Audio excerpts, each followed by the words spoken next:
icambere nuko ico bwunguka ni ishusho.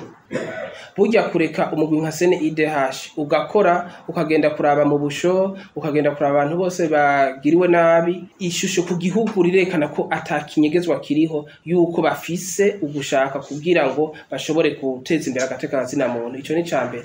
Hama ica kabiri, burya umugwi uri kuri A urafise ijambo mu makuru narigeze kubibabwira.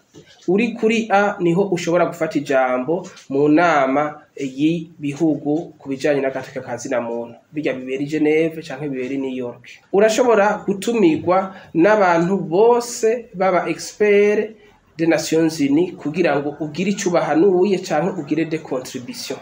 Hanyuma ikindi naco, uri kuri statut A ushobora no gutorwa mu nzego zirongoye ayandi shirahamwe aravye agateka kazina muntu. Nk'ubu Uburundi nibwo butwara aka karere ka East Africa, kandi tugaca tuba muri comité directeur yo muri Afrika.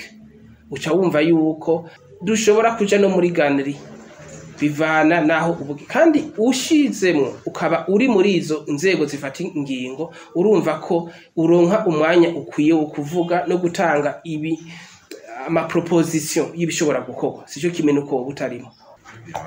État des lieux itangwa muri rapport annuelle, kandi ngira n'Imana rapport annuelle twayitanze itariki 29 z'ukwa mbere iracari nshasha. Kandi agenda abwire ko ari commission imwe muri Afrika yonyene, je le dis et je le répète, la CNIDH yonyene niyo muri Afrika yashoboye kuba yatanze rapport annuelle ya 2024 mu kwezi kwa mbere. Hose muzogende mubaze, kandi birafise ico bisigura. État de lieu rero kuyivuga uramumva no mu namashinga amateka tumara amasaha ashika kuri 5, mugabo ntitwigera duheza. Uravuga droit d'éducation, liberté d'expression, liberté d'opinion, droit à la santé, vyose droit à l'environnement, ntavyo vyose twoheza. Mugabo pour conclure, les droits de l'homme ni idéal.